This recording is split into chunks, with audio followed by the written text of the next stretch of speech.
Hello दोस्तों, clean science के बारे में बात करेंगे। वीडियो में एक बहुत बड़ा उछाल आया है क्वार्टर 3 के रिजल्ट्स के बाद में। मुझे याद आता है आईपीओ जब आया हुआ था, जब क्लीन साइंस का बहुत ही अच्छा तब रिस्पांस हुआ था। लेकिन अगर आप पिछले 1 साल की अगर आप बात करें तो इन्वेस्टर एक्सपीरियंस बहुत अच्छा नहीं रहा होगा, जहां आप देख सकते हैं। इनफैक्ट आज का उछाल भी अगर आप कंसिडर कर दें तो भी 800 पॉइंट नीचे, 35% नीचे। तो क्लीन साइंस में क्वार्टर 3 में क्या हुआ है उसके बारे में डिस्कस करेंगे, और कंपनी ने डिविडेंड भी डिक्लेयर किया है, उसको भी हम वीडियो में समझने वाले हैं। तो देखिए, हम समझते हैं सबसे पहले कि पिछले साल क्या गड़बड़ हो रही थी। तो देखिए, जब रॉ मटेरियल के प्राइसेस बढ़ना शुरू हो गए थे तो उनके जो खर्चे हैं, एक्सपेंसेस, वो बढ़ना शुरू हो गए थे और मार्जिन पर इंपैक्ट हुआ था। और मैक्सिमम बिजनेसेस की 2022 में ये यही कहानी थी, जो क्लीन साइंस में भी थी। आप यहां पर देख सकते हैं कि वो जो भी बिजनेस करते थे, जो भी प्रोडक्ट बनाते थे, समझ लीजिए 29% रॉ मटेरियल का कॉस्ट था। इनफैक्ट क्वार्टर 4 2021 में 21% रॉ मटेरियल का कॉस्ट था। और आप देखिए किस हिसाब से रॉ मटेरियल का कॉस्ट बढ़ बढ़ के 39% तक पहुंच गया। मतलब आप जो भी खर्चा कर रहे हैं तो लगभग 40 रुपए जो प्रोडक्ट बनाने के लिए रॉ मटेरियल है वहां पर आप खर्चा कर दे रहे हैं।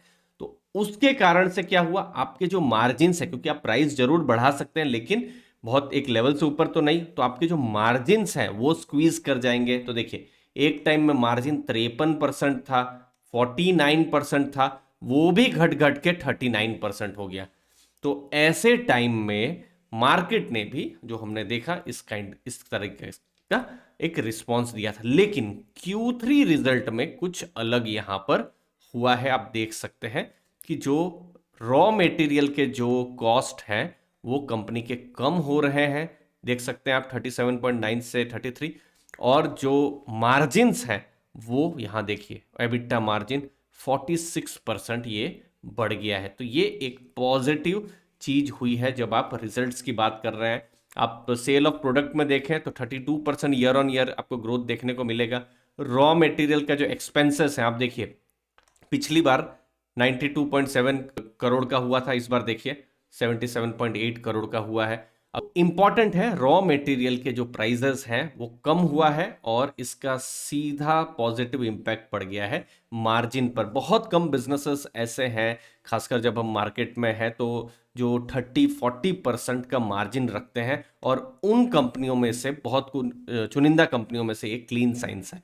लेकिन 2022 थोड़ा सा टफ रहा है बहुत कंपनियों के लिए। जरा सा भी मार्जिन का प्रेशर आया है तो मार्केट्स ने उनको पनिश भी किया है, क्योंकि वो ग्रोथ भी नहीं कर पा रहे थे। तो यहां पर आपको ग्रोथ का भी नंबर स्ट्रांग देखने को मिल रहा है, प्रॉफिट्स का भी नंबर 45% का प्रॉफिट भी हुआ है।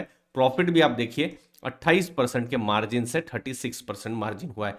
लेकिन ये जो समय था, उस समय में जब शेयर प्राइस भी बहुत ऊपर था तो 100, 120, 130 का भी पी मिला हुआ था। अभी 55 का पी है। एक्चुअली में 55 का पी भी हम अलग अलग डिबेट कर सकते हैं कि ये महंगा है कि सस्ता है, क्योंकि बहुत सारी कंपनियां इससे कम पी में भी मिलती है। तो क्या हाई पी अभी भी क्या जस्टिफाइड है, तो ये एक डिस्कशन का विषय है। अब देखिए, उनके जो बिजनेसेस हैं वो परफॉर्मेंस केमिकल 68% यहां पर बनाते हैं, फार्मा और एफएमसीजी के केमिकल्स यहां पर बनाते हैं। और जो बिजनेस है फैला हुआ है चाइना, भारत, यूरोप, अमेरिका, बाकी सब जगह में यहां पर बिजनेस है। बट मोस्टली जो बिजनेस है उनके, जैसे परफॉर्मेंस केमिकल का MEHQ जैसे नंबर 1 है वर्ल्ड, और इंडिया में नंबर 1 BHA है। फिर AP करके एस्कॉर्बिल पाल्मिटेट, ये जो बिजनेस है फूड के जो कॉस्मेटिक्स वहां पर यूज होता है, ये भी नंबर 1 है। नंबर 2 है वर्ल्ड और इंडिया में TBHQ करके। फिर HALS है, ये भी नंबर 1 है पूरा। अगर आप भारत की बात करें तो UV स्टेबिलाईजेशन में काम होता है। फार्मा में भी जो उनके जो प्रोडक्ट्स हैं वो नंबर 1 या नंबर 2 है, अगर आप दुनिया की और भारत की अगर आप बात करें। FMCG में जो केमिकल्स यूज होते हैं, जो सनस्क्रीन में जो UV ब्लॉकर है, तो नंबर 1 पूरी दुनिया में वही बनाते हैं। एनिजॉल करके प्रोडक्ट है जो परफ्यूम में यूज होता है, वो भी वर्ल्ड में और इंडिया में। तो जो प्रोडक्ट पाइपलाइन है, जो बिल्कुल नीश प्रोडक्ट है, उसमें वो वर्ल्ड में नंबर 1 और नंबर 2 है। तो ये सब प्रोडक्ट्स अगर ग्रो करते रहे तो naturally as a raw material इनकी भी डिमांड जो है क्लीन साइंस के, वो भी बढ़ती रहेगी। तो ये एक पॉजिटिव चीज यहां पर हुई है। डिविडेंड की आप बात करें तो 2 रुपए का डिविडेंड डिक्लेयर किया है कंपनी ने। 10 फरवरी रिकॉर्ड डेट है और पेमेंट डेट है 23 फरवरी। अंत में एक स्ट्रॉन्ग बिजनेस, एक स्ट्रॉन्ग मार्जिन वाला, स्ट्रॉन्ग आरओसी वाला बिजनेस है क्लीन साइंस एंड टेक्नोलॉजी, जिसने एक टर्न अराउंड के सिग्नल दिए हैं। जहां पर हमने देखा था मार्जिन कंप्रेस हो रहे थे, अब मार्जिन बढ़ना शुरू हुए हैं।